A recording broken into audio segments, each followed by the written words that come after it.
There's the odd post where they just absolutely get to the heart of how this can affect people mentally. And now and again, I read a post and it just breaks my heart because I'm like, I understand completely where you're coming from.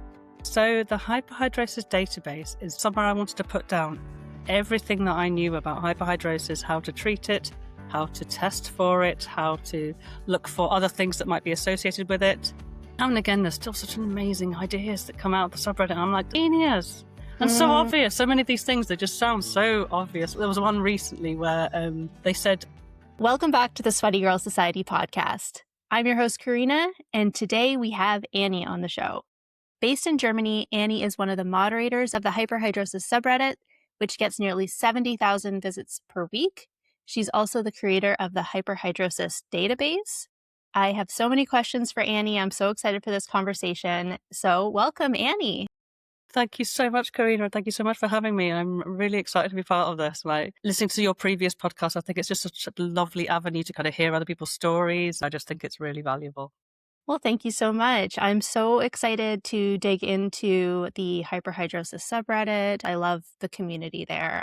I visit it basically daily. It's helped me a lot. And then also the Hyperhidrosis database. I can't wait for you to share about that because I think that is such a valuable tool that you've put together over years. So before we dive into all those questions that I have, I would love to hear about your story. What is your earliest memory of hyperhidrosis? Have you received an official diagnosis? Anything like that you're willing to share? Of course. So I developed my hyperhidrosis as an early teen. I couldn't tell you exactly what age it was because it was so long ago. I'm 42 now, but it must have been about 12 or 13. And it's the worst time to develop primary hyperhidrosis. You're going through all these hormonal changes. You're already feeling horrendously insecure about life and yourself and everything else. And then suddenly you're hit with this excessive sweating. And it's mad. I don't know how we coped back then with no Google to tell you what it was or any kind of guidance. I just remember just thinking, this isn't normal. I'm not normal. It took me a long time to actually go to the doctor, go to my local GP in London and ask her about, like, I'm sorry, but I don't really know how to ask this question because I don't really know the words to use. But it's like, I think I sweat too much. I think I might have something wrong with me and I sweat too much. And she immediately held my hand and went, yes, you have hyperhidrosis. And I was like, oh, really? What? And again, yeah, similar to your own story, very much similar so. to And my just, story, yeah.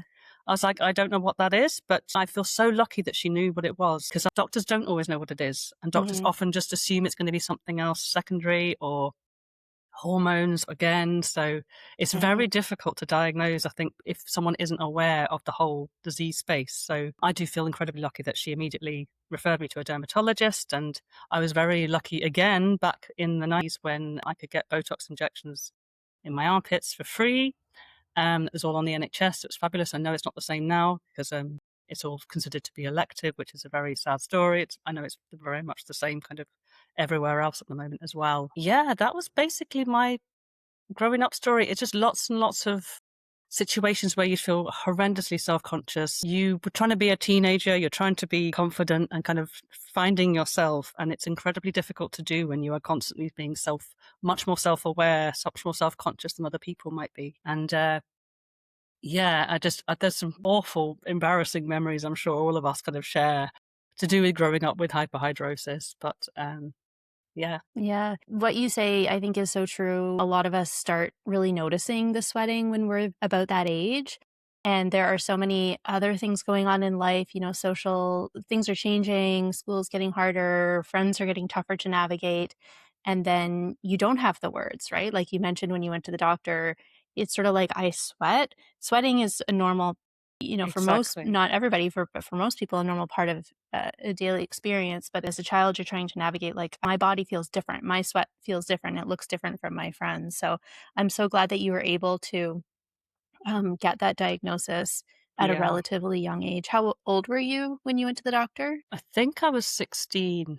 16, okay. And I think it was a couple more years before I went to have the Botox done because I remember I had the Botox just before I went backpacking around Southeast Asia, and I was so happy that I'd had that done because it was just amazingly freeing to be able to just not worry about my armpits sweating as much as they can do. Like I remember going on a holiday with some friends after our A-levels, and them really kind of pointing out, it's like, my God, you have really horrendous pit stains. Are you aware? And because it's so warm weather on holiday, where were we? Crete, I think.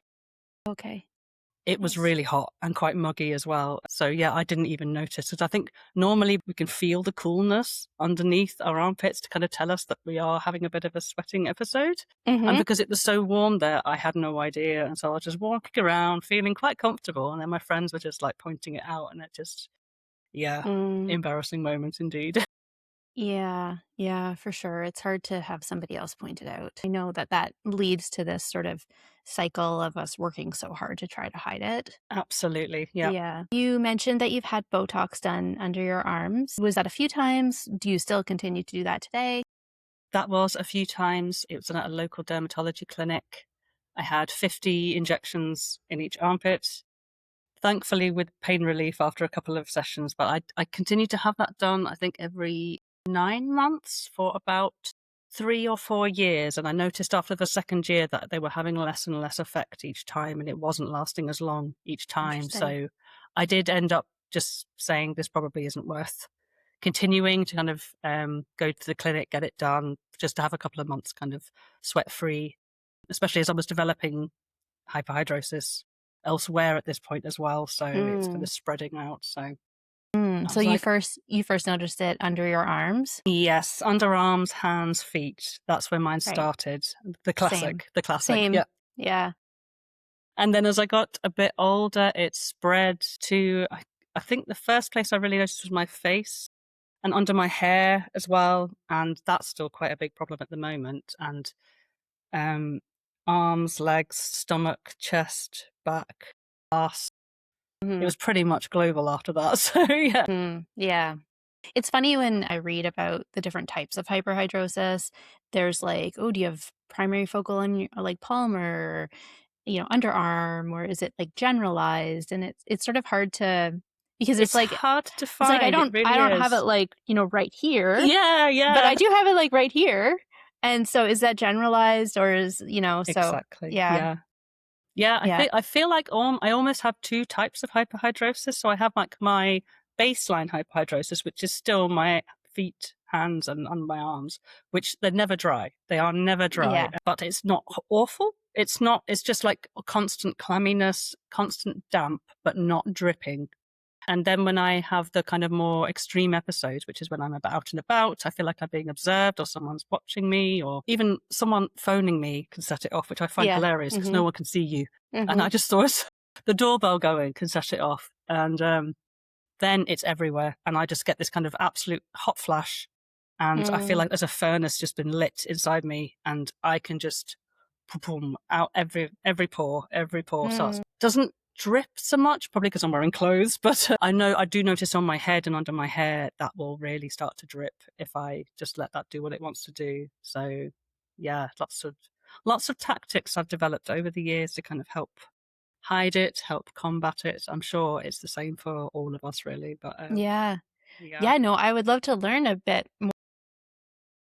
I'm curious though, before we finish talking about your treatments, have you done any other treatments I along the way? have, yes. So I have tried iontophoresis.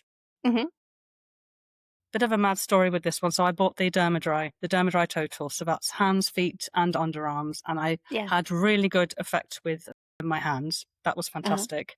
Feet, I didn't want to try so much because I have metal pins in my feet. So I wasn't Oh, quite so yeah. keen on you Right. doing Yeah. it with fixation devices in there. Mhm. And the underarms, I really struggled to get any effect with. And I know this is a frequent Mm. problem with people who have tried to use it for underarm hyperhidrosis. But some people do actually manage to get that. But we're all so variable. I think what Mhm. works for one person isn't always going to work for another person. But I did have It's an true. absolute mad moment where when I was developing my hyperhidrosis under my hair, and I thought I would try to use the Dermadry at home.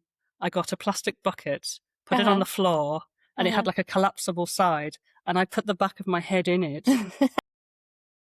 and I ended up with a towel there to kind of keep the moisture all around, like you do with the electrodes, all the moisture Right. around my head.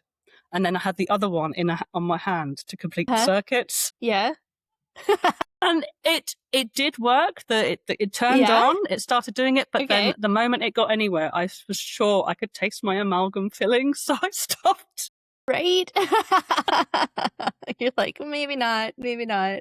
Yeah, desperation means you do some really Y crazy things you sometimes, but do. I did not try that again. I thought, I You don't know what this is doing, so Oh my goodness. Yeah, I mean, I know that they are various iontophoresis companies are working on face adapters, yeah. adapters, yeah, and I think the challenge is that you have to get it, like, really close to your Mhm. skin and have a really good contact, but that's interesting if you have, any sort of metal fillings. I don't know how that would work. I mean, Yeah. they're in your teeth, but when I was talking with Dermadry actually on one of the earlier podcasts, they said that one of the issues with doing it on your face is that you do get a metallic taste in your mouth. Yep, that was So entirely it, yep. that it could have just been that's the way it happens as opposed to any fillings. But yeah, I Very mean, true. and I think that raises a good point that there's not any one like silver bullet, right? There's not any No. one good solution that is going to fix it everywhere for everybody. No, I feel like There's a lot of everybody different kind of has tools. to go through the list and try and find something that works for them. And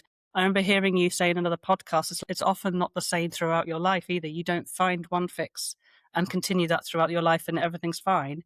Your Hmm. body changes and You the way brought, yeah. you are dealing with it changes over time as well. And so what I've done over time is I have tried the iontophoresis, I've tried the Botox, I have tried the anticholinergics. Hmm. We don't Like the oral have medications. Yes, so we Yeah. don't have oxybutynin or glycopyrrolate here in Germany, but we Oh, do okay. have Vigantin Remsa and another one called Samordran, I think.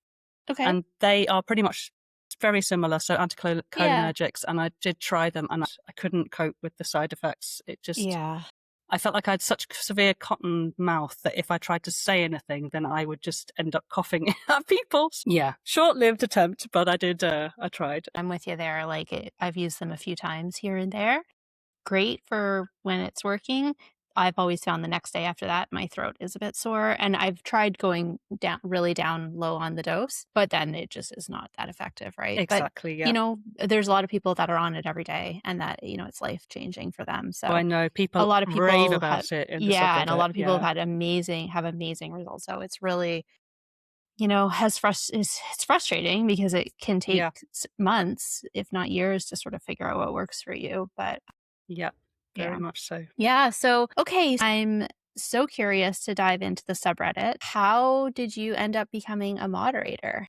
So I wasn't even on Reddit until about 3 years ago, and I can't remember what started it. I think it was something to do with hyperhidrosis that I was trying to find out, and I thought, "Oh, there's a whole subreddit for this. There's this whole community," and I just thought, "Oh my goodness, I wish this had been around when I was much younger." Yeah. And I know it's probably been around for quite a while actually, but it's such a lovely place for people to just moan or look for advice, offer their tips and tricks.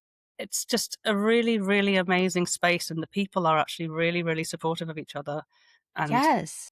yeah, and So that was going to be my next question. Sorry to cut you off, but no, no, no, online spaces sometimes are pretty horrible. I just find this community to be very supportive. There's not that many people, being mean. And so is that because you and the other moderators work so hard to keep it that no, way? Or no, is it no. just a nice vibe? It's just a nice vibe on the whole. So we do have to remove the odd comment, but I Yeah. would say maybe about 2 a week, if that. Wow. It's a very, very positive space in general, and I would say the only negativity I see in the subreddit specifically is to do with people trying to compare their hyperhidrosis to other people's and saying, I think mine is worse than yours because of X, Y, and Z. And Mm, I was trying to say, like, it's not a competition. Everyone experiences different things. They have different thresholds for what they find acceptable and what they don't. So we cannot compare between different people. And we're all here together in the same boat. We all have the same disorder.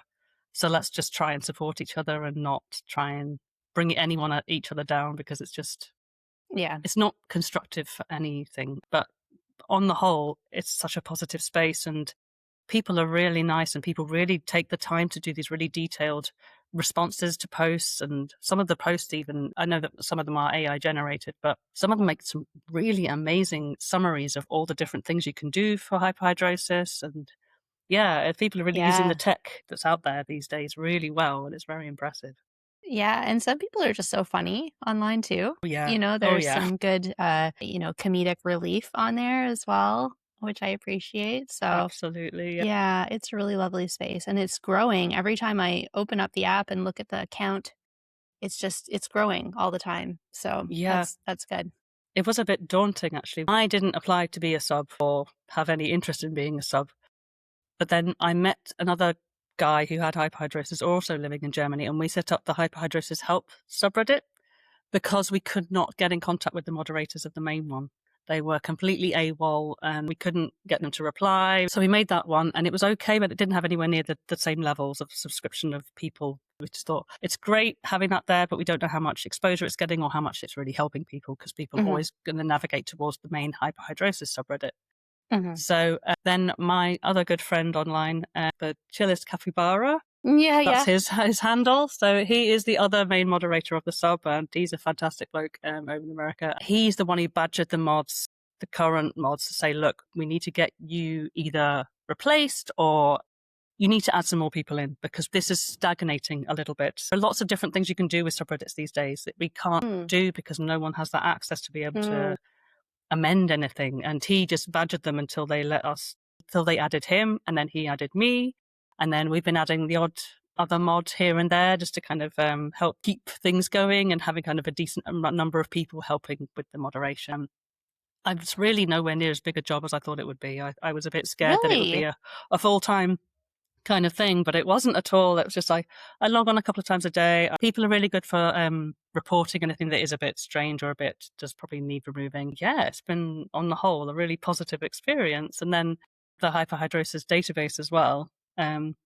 Having that available as the main thing in the main subreddit was really cool. So Mhm. Yeah, for sure. One of the things you see on the subreddit is repetition of the same questions over and yeah, over. So people that have, just found it, just found the sub, or have just realized they have hyperhidrosis, they have all of those baseline questions, right? Like, they how do I do. know I have hyperhidrosis?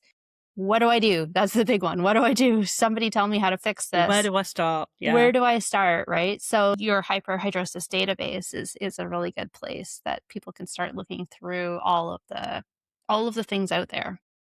And there's so many things. When I There started to are, write yeah. down all the little bits and bobs that I do to help my daily life, I didn't realize how many there were. It's just one of the reasons why I started it as well, just like to get them all in one place as well as taking other people's ideas. Like, I think it was on one of your previous podcasts where you spoke about trying to put a bit of water on some clothing when you go and try it on just to see how Yeah. much the color changed Yeah. from how much it was so sweat factors. I thought, that's genius. That's such a good idea. Adding that in. Oh, yeah, the things we do, right? I'm sure that a lot of us are doing similar little hacks, Yep. but nobody's talking about it because Yep. Yep. hyperhidrosis is hidden. It's pretty hidden. Entirely. So, do you have any other little hacks or tips and tricks that you could share with people? So when I started doing iontophoresis, I've actually had to stop because it gave me eczema, which I already had on my hands, but it exacerbated my eczema on my hands, so I did actually have to stop in the end. But I bought these metal cups because when I did finally get dry hands using iontophoresis, I would end up dropping glasses and smashing them because my hands were so dry that I'm used to having a bit of adhesion on my hands Yeah, naturally. And so when that went, I would be like, oh, I've dropped 2 glasses now. I'm going to buy some metal cups because I want to stop breaking things. that's such a good idea. Do you find when you're not sweating that your hands are like the skin is so slippery? It's Yeah. so smooth or Yeah. something? They're really I mean, maybe soft, that's just like really smooth. maybe that's just like a normal person's normal experience of their skin, but I know what you mean. I find whenever it starts working or if I have the odd moment where I do have dry hands, I just can't stop rubbing them together because it's like, ooh. Yeah. Yeah. I know. That What is feels this really nice. feeling? It's so slippery and smooth. It is. That's funny. That's such a great tip. I love that so much. So, before I get sidetracked, back to the subreddit, are there any posts that you've come across that really stood out to you and that sort of stayed with you? Absolutely. So there's the odd post where they just absolutely get to the heart of how this could affect people mentally. And now and again, I read a post and it just breaks my heart because I'm like, Mm. I understand completely where you're coming from, just how lost people feel, how distracted they feel, how it's a constant in their life that shouldn't be there really. And yeah, there are quite a lot of posts of people just like, I don't know what to do. This is just really, really impacting my life. And I just wish I could hug them from through the internet. And there have on the more positive side, there's been some amazing posts with some amazing advice. And the current thing that I'm doing in the background now with the subreddit is just bookmarking all of the really good posts so that I'm going to have a few about antihydral, a few about iontophoresis, a few about anticholinergics, and just the top tips, the best tactics to use. So not just what the product is that can help, but also how to use it, what the tactics around it. And so that's the current kind of project to get done. But yeah, there's some really great golden nuggets in that subreddit. Get some really, really smart people in there. Yeah. Yeah, actually, that's a really good point because a lot of the solutions, it is really how you use them. Yeah. Iontophoresis, I mean, it's like there's a whole science on how you use it, how you scale up, even with the anticholinergics, how you can titrate them, and the topicals, how to do it so that you don't start to get skin peeling. And so many of these, the prescriptions, the topicals, they're being used off label, right? So there's not like even doctors, like when I went to my doctor about starting glycopyrrolate, she had to look it up and she was great and everything, but she couldn't really advise me. She was like, well, this is the safe range. I would try it within that range, test it out for yourself. Like so I think not only what are the solutions, but how do you use the solutions and how do you test and try Absolutely. and sort of change one variable here so that you don't get discouraged when you don't get good results immediately. Yeah, there's a real sense of like do it yourself a bit, I think, with hyperhidrosis management at the moment, because it's not so well known, it's not so understood, and there's just not a lot of research out there. So I do think there is a lot of people trying to manage it in their own way, in very kind of with these home remedies almost, but not home remedies for drugs, but like how to use them is adapting it, like your story with iontophoresis or the back of your neck, right? Never again. Do you, as moderators, do you have any issues with the homemade iontophoresis device posts? No. So that's something I'm trying to investigate at the minute. So we are moderating the subreddit, but my ability to actually how to do the moderation for things like bringing up automatic posts or bringing up automatic replies to certain keywords, that hasn't happened yet because I cannot figure it out, but we're getting there. But one of them was going to be about homemade iontophoresis. So iontophoresis is so expensive in some places, and I realized that's such a barrier to people being able to access 100%. The treatment that they need. So I'm fully on board with people using homemade iontophoresis devices, but I really just want to drive home the fact that it's like, if you're going to do that, there's some great guides in the subreddit to follow, but please, please, please only do it with batteries. Do not do it with any kind of mains. I am just terrified of someone electrocuting themselves because they got it into the mains, and there's just the amount of charge that can come through is just going to be far too high. So there are little bits and pieces. And also I wanted to put a warning up for the topical glycopyrrolate as well, because I know people who've had it on their face, which it is actually designed to be on the face. If you have anywhere near your eyes, you can end up with pupils like saucers because it's affected your eyes, and then you can't really see properly for a lot of the day, and it can be quite scary, I think, when that happens. So it's not hugely damaging, but it just can affect you for that day. And I'd like to be able to get these warnings up and out there for when people do post about them, because it's just so valuable. Yeah, put the guardrails up, right? Because exactly, a lot of it does require experimentation and testing, like we just talked about, but you still have to do it within the guardrails, within the safe limits. Exactly, yeah. You don't want to take too much, or you don't want to put it in certain places. You don't want to, So exactly, that makes a lot of sense. I want everyone to be safe, ultimately. Yeah. What sort of tips would you give to other people who have just discovered the subreddit? There's a lot of people who I think they're just so excited about finding the community, and they just want to go, hi, oh my God, this is where I sweat, where do you sweat? And then just want to chat to everyone, which is absolutely wonderful. But you do end up with a lot of repetition with the same questions over and over again. And so I don't want to discourage anyone from posting or just saying hi, because that's exactly what the sub's there for, just to kind of help connect people who are going through the same thing. But I would say there's a search function. Just type in what it is that you're looking for. If you have spoken to your doctor and they suggested something, see what other people have said about it.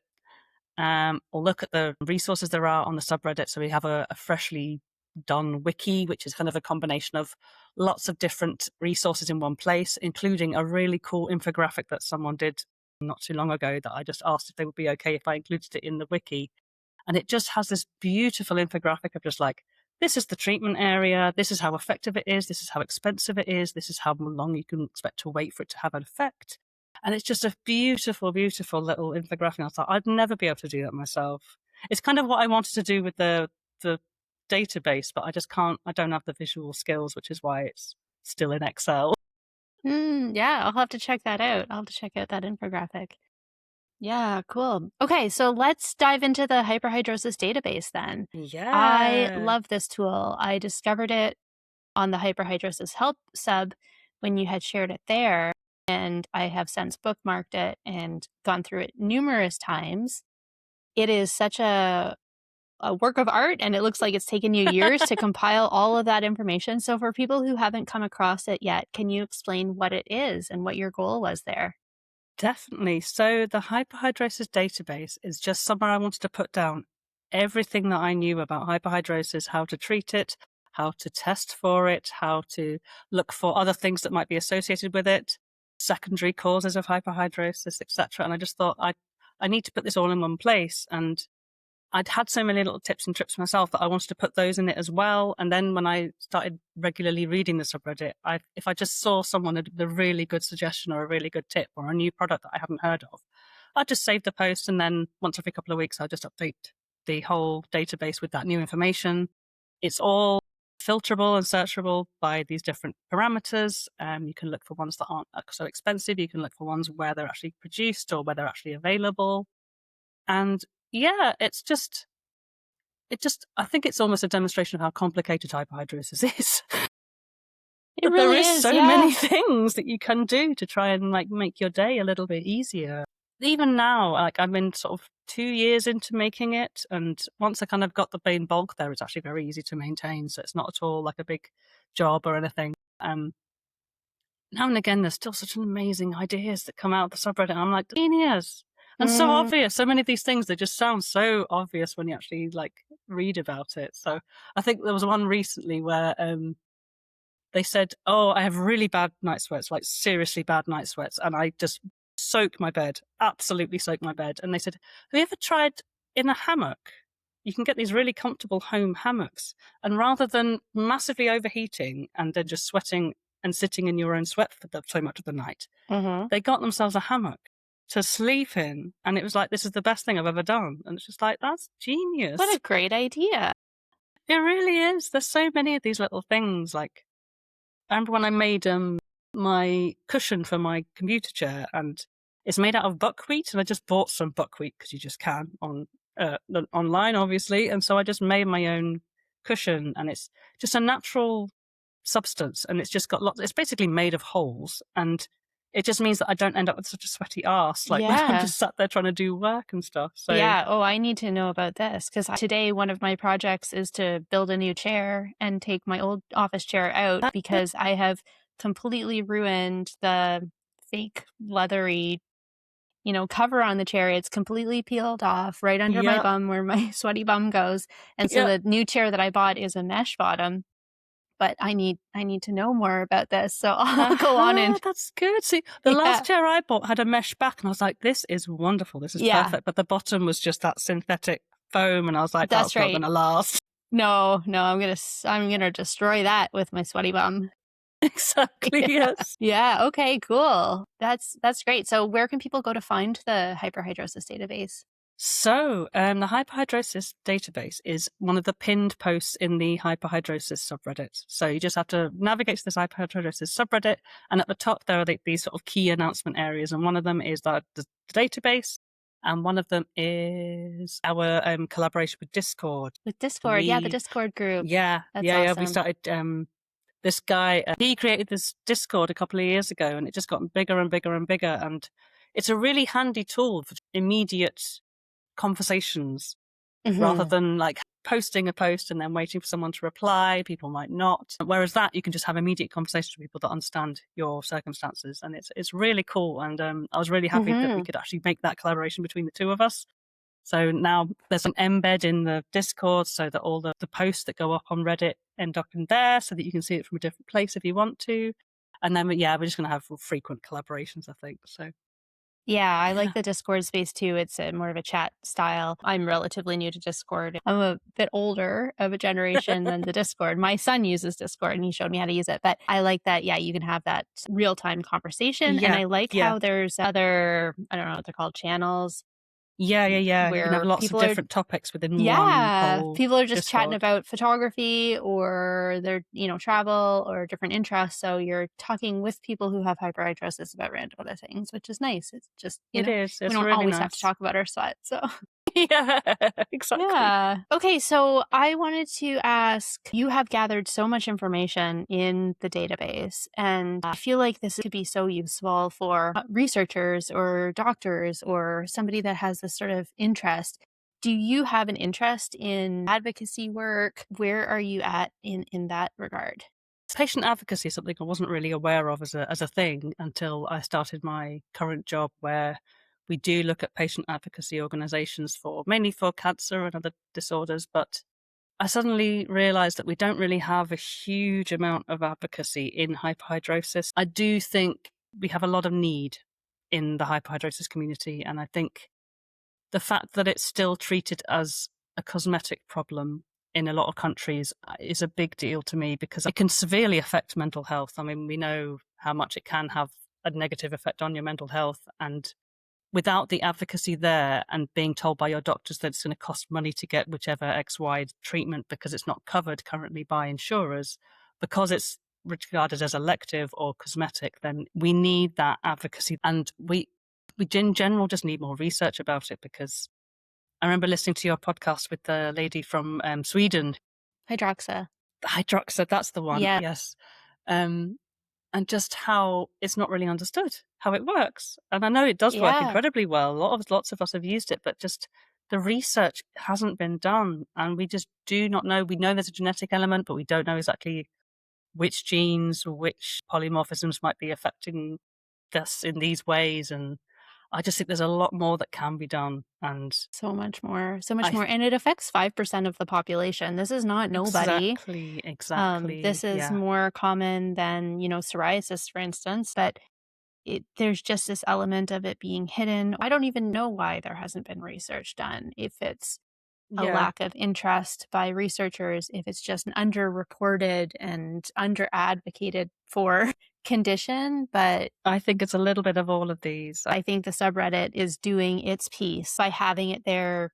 Folks are able to inform themselves, or at least realize that there is a name for this, and then go to their doctor. And the more doctors that hear about it, the more times we bring it up and self-advocate for ourselves. That's how we can make an individual difference. I just really wish I'd had that when I was younger. The friendship and the support and people who understand exactly what it is you're talking about. It's such a kind of lonely disease, I think, when it's not so frequently found within populations. So, yeah. Yeah. Well, thank you, Annie. I have one final question for you. Actually, two final questions. My first final question is, what would you say to your younger self? If you could go back in time and talk to little Annie just discovering she had hyperhidrosis, what would you say to her? Go to the doctor sooner. Realize that it's not just you having a weird body. Don't beat yourself up about it, because it's not something you can control. Gosh, that is a really difficult question. I mean, those are beautiful answers. Those would be powerful to hear as a child. So where can people find you if they wanted to get in touch with you? Of course, I would love people to get in touch with me. I love answering questions. I do it all the time on the subreddit, and the subreddit is the place to contact me if you wish to. My handle on the subreddit is soggy_person_. I'm one of the moderators, so you should be able to find me quite easily. DMs are always open to anyone who wants to ask a question. Happy to help. It's the whole reason why I'm kind of involved with this. I love that. Soggy person. That's awesome. Well, thank you so much, Annie, for joining us today. It was so lovely to connect and to talk. This has been really good fun and really great to just chat to people who understand what it's all about. Thank you so much, Karina. Thanks for listening to the Sweaty Girl Society podcast. If you liked today's episode, join our free membership community at sweatygirlsociety.com/community.